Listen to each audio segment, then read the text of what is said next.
got a little bit colder, had to put this hat on. Do me a favor, y'all, hit the like button, hit the share button, hit the subscribe button, and drop me a comment down below. You know, I really do enjoy engaging with you, and I want to keep the conversation going even once the video is done.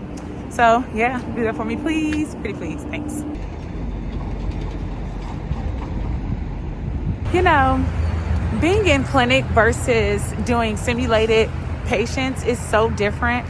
And in today's video, I'm going to tell you all the different things. Like, it's actually kind of crazy. But anyway, this is Made It to Medicine with Vix. I'm a third-year medical student on my family medicine rotation. And I come to you weekly with videos about my pre-med, term med school life, and everything in between. Whew. Another half day of clinic. Asking for feedback is important. But sometimes when you get feedback and it's not really feedback, like, yeah, you're doing great, it's kind of discouraging because I ask for feedback to know how can I improve. And I think like that's one of the main differences between having a sim lab, like simulation patients, versus having real patients and working with residents or attendings. Because in simulation lab, you have these standardized patients who are trained and know what they're looking for in each visit, and then you can ask whatever questions you want, and then they tell you, okay, you did X, Y, Z in the third, correct or wrong, or you could have done it better. With this, most of the times in clinic, I'm going in the room before the doctor. I see the patient, I ask all the questions. And I think one of the biggest challenges is working with so many doctors in 1 week on one rotation. Like, it's actually kind of crazy, but we'll get into that a little bit more once I get home, because again, it's cold. I'm cold and I need to put this phone up. But feedback, we're gonna get back at that in a moment, y'all.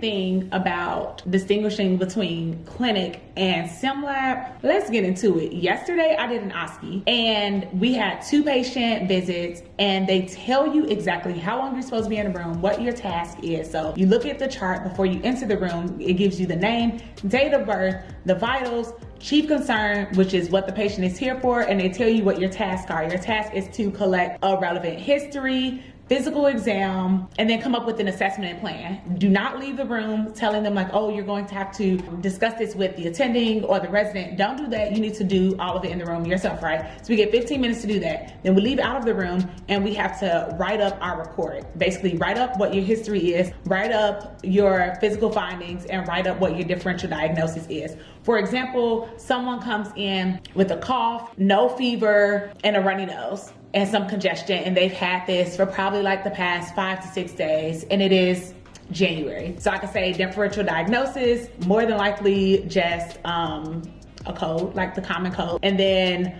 other things, I could say it could be the flu, but my pertinent negatives why it wouldn't be the flu is because they didn't have a fever, they didn't have body aches, they did not lose their appetite, things like that, and I have to come up with another differential diagnosis. So for SimLab, it's very extremely targeted. And then after that, you come back in the room and the actor, which is the patient, asks for 5 minutes, you get feedback. So what were your goals for this visit? How did you want me to feel as your patient? What do you think you did well during this visit? And then they tell you what you could improve upon, right? So for me, simulated visits, they are so clear cut and dry that initially I thought they were dumb.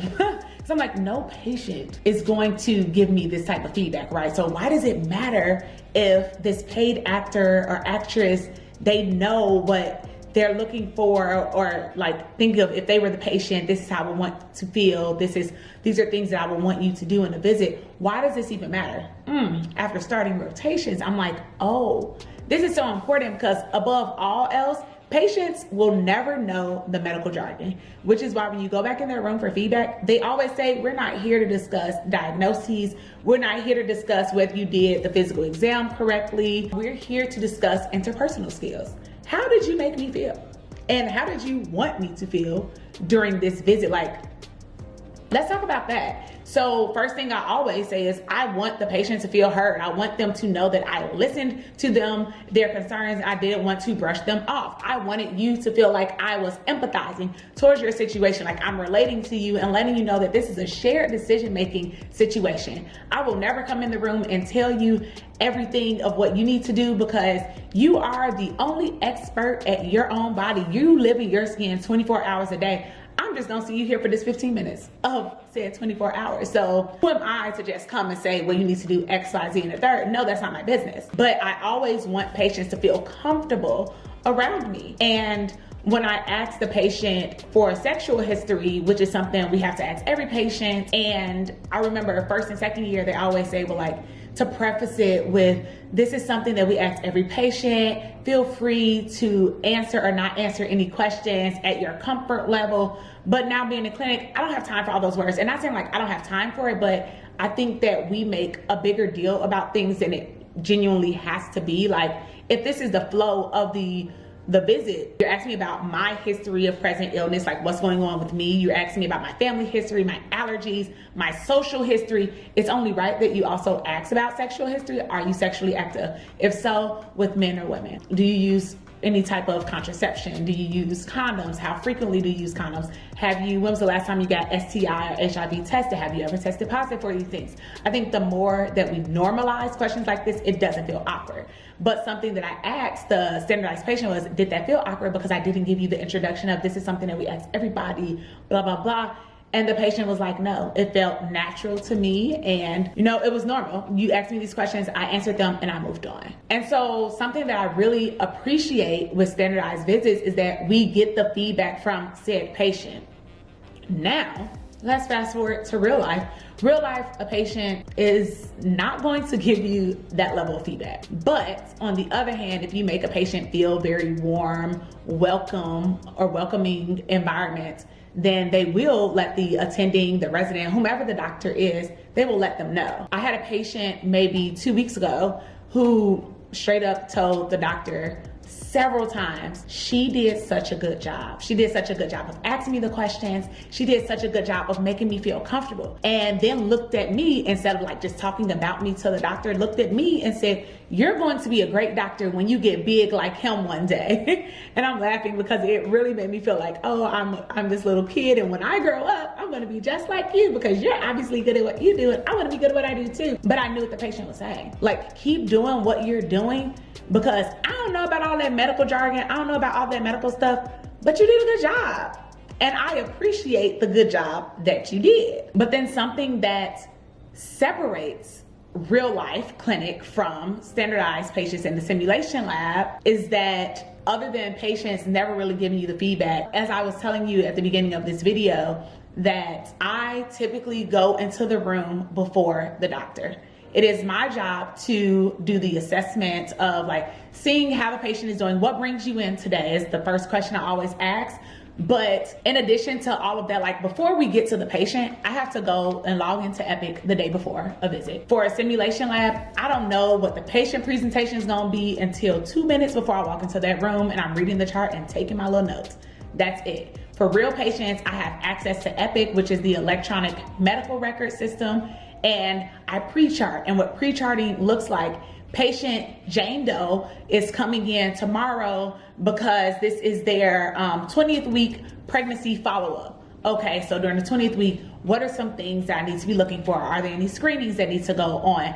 Are there any tests that need to happen during this visit? I need to ask, how's the pregnancy been going? Have you had any bleeding or spotting at all? And if so, how often, how frequent? Have you felt any contractions? Like, I need to look up all of that. I need to also see by digging in their chart or digging through their chart to see if they've had a complicated pregnancy thus far, paying close attention to their blood pressure to make sure they don't have preeclampsia. It's just so many things like on the back end, the research that I have to do before actually walking into the room and asking the patient, okay, this is all the things I've gathered from doing my research on you, but I can't say any of that because I still need to know what brings you in today. How are you feeling? How are you doing? How's the pregnancy going? And then if they don't say much more about it, then I ask the preemptive questions of, okay, so I know that during the 20th week visit, okay, we maybe need to do this screening or we need to do that, like just checking different milestone markers, and then doing the physical exam, checking to make sure that the vitals that the medical assistant took, okay, your blood pressure is looking very good, or I know that you're diabetic. How often are you taking your medications? Checking up on medications. Are you taking everything as scheduled, or have you adjusted? Have you made any adjustments to your medication? And then after all of that, I have to then step out of the room and give a presentation to the physician and tell them, okay, these are the things that they've told me, which is subjective. These are the things that I've noticed, which are objective, like the blood pressure, weight, BMI, heart rate, and then here's the assessment after doing the physical exam or the review of systems. Here's what I think is going on, and here's my plan moving forward. For example, if it's a person who does not have high blood pressure, but they've come in and their blood pressure is high, I ask them, do you have an at-home blood pressure cuff? Answer, yes. Well, how often do you check your blood pressure at home? I check it maybe once every other week. Okay, my recommendation is that you try to check it at least about 2 to 3 times a week, and keep a journal where you're noting how often, what your blood pressure readings are, because at home readings are more accurate than coming into the doctor's office, because sometimes people get a little nervous when they come here, and you're at home more than you're here. So that can give us a more accurate reading of whether you actually have hypertension or not. Or if the person says, no, I don't have a blood pressure cuff, would you be interested in buying one today? So that will be part of my assessment. Okay, this person's blood pressure is looking like it's a little high.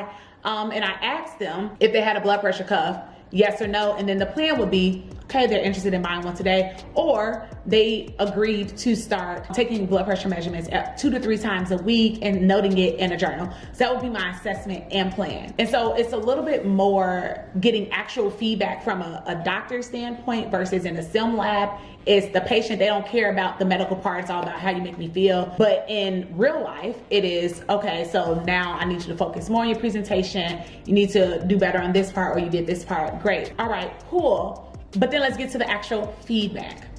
I said this a little bit earlier that it's very challenging working with so many doctors at once. My very first week on family medicine, the first day, I worked a full day. In the morning, it was one resident. In the afternoon, it was a different resident. The next day, I worked with a different resident. And then the next 2 days, I worked with an attending. So that's working with 4 different doctors in 1 week. And each week looks like that. So as someone who I'm trying to adapt, adjust, get a feel for how each doctor wants to write their notes, how do you want me to give the patient presentation, it's hard, because every person is different. And that also means everyone has a different threshold for teaching and the level of feedback that they want to give back. And as someone, I won't say that I'm a perfectionist, because I know perfectionism is impossible because we are flawed, we are human beings, we are imperfect, but I like to give my best and do my best every single chance or opportunity that I get to go into a room and talk to a patient and give this patient presentation. Like, I want to continue to progress and improve the further I go on. And when I get constructive criticism or even direct feedback, to me, that is the best. I don't care if you tell me that I've done something wrong or I've done something bad. That's fine, but just tell me how I can improve. Like, give me some type of guidance on how I could have done it differently. Don't just say like, oh, that was awful. And I'm like, oh, but what about it was awful? Like, which part? Was it because I said hello the wrong way? Or was it because, my body language was saying one thing and my mouth was saying another thing? Like, be direct in your feedback. And with the simulation lab, they are trained to provide feedback. And they're also human, so I have had some bad SPs who you could tell, like, if you rubbed them the wrong way, it didn't matter what you did, if it was correct or not, they weren't gonna rock with you. But it's important at this stage in my medical career, like, this is the time where you're preparing me to become someone's physician and to be seeing patients on my own for real, not when someone's coming in the room right directly after me. Like, I'm giving the assessment and plan to the doctor, to the attending, and depending on who the patient is, if it's a complicated case or not, the attending may or may not come in the room to follow up. They're just going to trust my ability or capability. So I don't know, what type of feedback is it that you look for as a person in whatever walk of life that you're in? Do you like direct feedback, or do you like something that's vague to say like, oh, you did great today? oh, that was amazing. Okay, but what was amazing about it? Because there are so many things that I know that I had to improve upon. Writing notes, giving presentations, coming up with a differential diagnosis, which is something I'm still working on. That goes back to me saying earlier, if someone had a cold, what are the things that it could be? Coronavirus, influenza, pneumonia, adenovirus, like these are different things that should be turning in my brain to say, okay, these are all the options, but it's most likely this, because the pertinent positives said that the cough, the congestion, the rhinorrhea, which is runny nose, and then the negatives were there was no fever, there were no body aches, there were no chills. So this is why all that leads me to the common cold as being the differential diagnosis. All in all, I don't really have any complaints about being on rotations, because this is what I prayed for, this is what I asked for, this is the spot that I have been itching and super eager to get to. But just as much as we are trained to do simulated visits, I think that it's important, as the further people go in their teaching and their learning, that they're trained on how to provide adequate feedback to the students that are working underneath them, whether the students are residents or whether the students are medical students or medical assistants, whomever the case may be. Medicine is all about collaboration and teamwork. We have to work together for the better needs or for the betterment of the patient. The end goal is the patient satisfaction. Patients, also tell patients about like they're having their own autonomy. Like the goal is so that the patient could get better. Like, honestly, that's all that we really want. And if that means training people on how to give good feedback, because good feedback leads to better work being done. I think that's something that it should keep happening, not just for third and fourth year medical students or medical students all the way through, because I've been doing this since first year. Like, residents should probably have some sim labs or, during their grand rounds that they attend once weekly on how to give feedback or how to teach, how to be an engaging instructor. And the same thing for attending, because learning never ends. You will continue to learn for the rest of your life, whether you want to or not. But I don't know, that's my spiel on it. Tell me what yours is. I'll catch y'all next week. Bye.